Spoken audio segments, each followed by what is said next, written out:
everyone, so it's time for another roundup of monthly favourites, and these are going to be all the products that I was using a lot and enjoying throughout the month of March, and I do have quite a few things to get through here, so let's start. So the first two are a shampoo and conditioner combo, and I have so many bottles of shampoo and conditioner, most of them don't even match, just sitting in my cupboards, either used a couple of times and forgotten about, or nearly used up and sort of just chucked to the side. So I decided if I'm going to try out a new shampoo, I should probably get a mini size, and these are the Frieda Luxurious Volume Shampoo and Conditioner. One of my favourite bloggers and YouTubers, Amelia Liana, always raves about this stuff, and it's a really cheap line actually. These two little ones cost me $1.99 each, but I did get them when they were on a 3 for 2, so that was quite a good bargain. I do struggle quite often to find a good shampoo for me. My hair gets a little bit greasier towards the roots, but it's quite dry at the end, so I want something that's going to take away all that dirt but not dry it out completely. So this is nice because it does really give a boost of volume. It really kind of takes away any dirt and grime left in your hair, but it doesn't leave any thickening kind of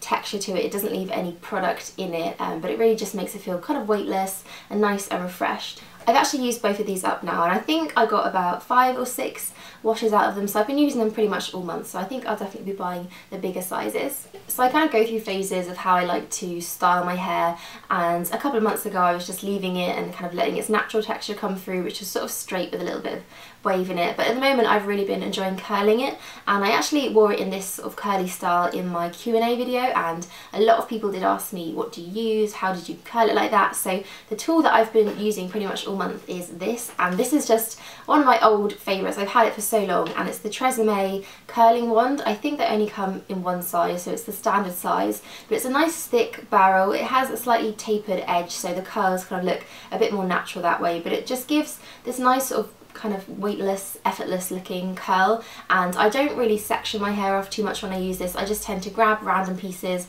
and again I find that makes it look a bit more natural. And then I've just been spraying a little bit of hairspray through, kind of messing it up with my fingers a little bit, or just backcombing it slightly at the root, and that's pretty much how I've been wearing my hair all month. So I might do a little video, a quick kind of hairstyling routine video if anybody's interested, so let me know if you'd like to see that. I only actually have one skincare favourite here, and this is the Kiehl's Ultra Facial Cream, and I think I actually mentioned this back in my January favourites as well, which is sort of around the time that I bought it and first started using it and was really impressed by it.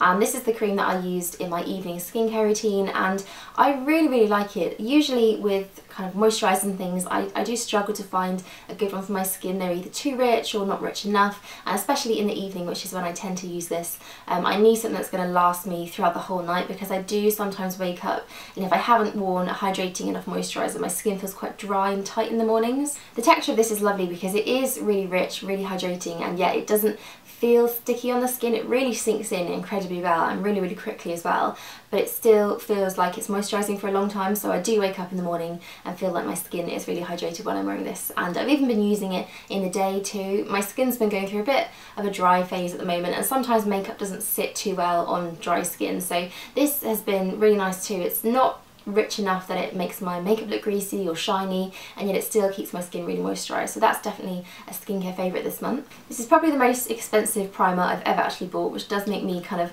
wince inside a little bit when I remember how much I paid for it, but I'm looking at it as more of an investment now, and it's the Chanel Le Blanc de Chanel, and this stuff is kind of like magic in a bottle. It has quite a moisturising texture to it, but it is really lightweight. It's almost like a lotion, but it just manages to give your skin this incredible glow and radiance and brightness. It's just amazing, although it doesn't even have any glitter or sparkle or shimmer in it at all, and I've put it on my hand and held it up to sunlight and there's just nothing there, so I'm not sure how this stuff works. It's definitely magic, but it's a really beautiful primer to put on before your foundation if you just feel like you need that bit of boost and a bit of radiance. Speaking of foundation, I do have one here, and this is cheating slightly because I only actually found it about a week ago, but I've been wearing it non-stop ever since, and I just love it. It was love at first application with this one, and it's the Bobbi Brown Skin Foundation, and I've never actually tried a foundation from Bobbi Brown before.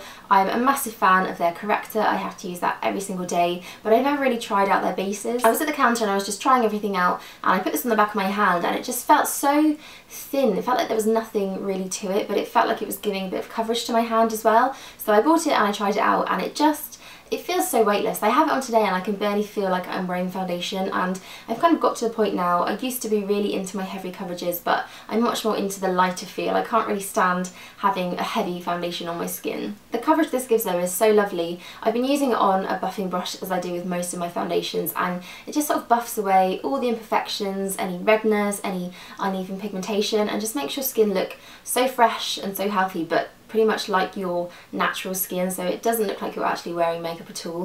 And I know some people feel like they need more of a coverage, but I think this gives a pretty decent coverage, even up to sort of medium to full if you really layer it, and yet it still feels really light. So I'm a massive fan of this one at the moment, but I do probably need to try it out for a bit longer, but at the moment it's definitely my favourite foundation. There's also a concealer that I've really been enjoying, and it's the Maybelline Fit Me Concealer, and I actually asked on Twitter a while back what all your favourite sort of lower price drugstore concealers were, and I was really surprised how many people said this, because I hadn't really heard much about it, and a lot of people were actually comparing it to the NARS Radiant Creamy Concealer, which is one of my favourites. I wouldn't say it has quite as much coverage as the NARS one, which just seems to conceal absolutely everything, but it is a really nice all-round concealer, so I find I can use this under my eyes, I can use it to cover up blemishes, whereas I would usually need to use 2 different concealers for that. The one problem I do have with this though is the shade choices, and I remember when the whole Fit Me range came out and there was foundations and blushes and concealers and all sorts of things, and there were so many choices, so many different colours, it pretty much filled up the whole Maybelline stand. But over time I think it's kind of dwindled down and there are less colours and they've taken quite a lot away, so it was really hard to find a good colour, and I went with number 15 in the end, which is actually the second one. I think there's about 4 or 5 shades in the concealer range, but the first one was really dark and I think it was really quite orange, so I had to go for the second, which is a bit confusing because normally I would be the lightest of all of them.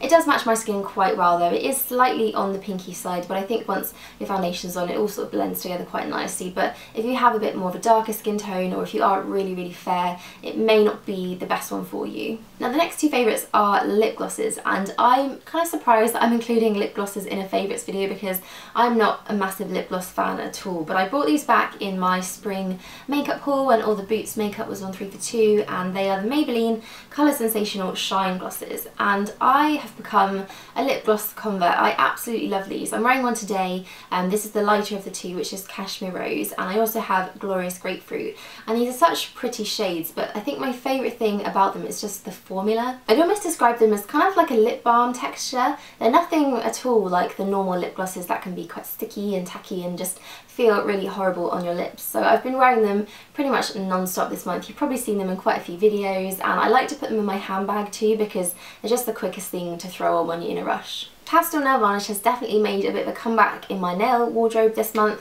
I kind of went through a phase of not really wearing nail varnish at all, and then I was really into nudes, but now I'm really back into the pastels, and I have 2 favourites here that I've been wearing pretty much back to back all month. The first one is what I have on my nails today, and this is a new colour from the Barry M Jelly Shine range, and they're some of my absolute favourite nail varnish formulas. I think the jellies stick around for so long and they're really glossy, and the formulas are brilliant, and this is in the shade Huckelberry, and they've brought out 2 others in the pastel range. There's a pink and a green, which I also really like, but this sort of cornflower light blue has definitely been my favourite. There's also been quite a few other pastel nail varnish launches from other brands too, and one of my favourites from all of those is from L'Oreal, and they brought out I think a kind of yellow and a green and a pink, so quite similar to the Barry M. But this shade is really different. It's not one that I've really seen before, and it's called Nouvelle Vague, and it's a lilac shade, but it's definitely more on the kind of bluey side, so it's almost like a kind of lavendery, purpley pastel. It's really pretty and really quite unique, I think. So those 2 have been on my nails all month, and I've really been enjoying pastel shades. And those are all my favourites from the month of March. So I hope you enjoyed watching that. Let me know again if you'd like to see me do a quick sort of hairstyling update routine video, and I will see you all soon.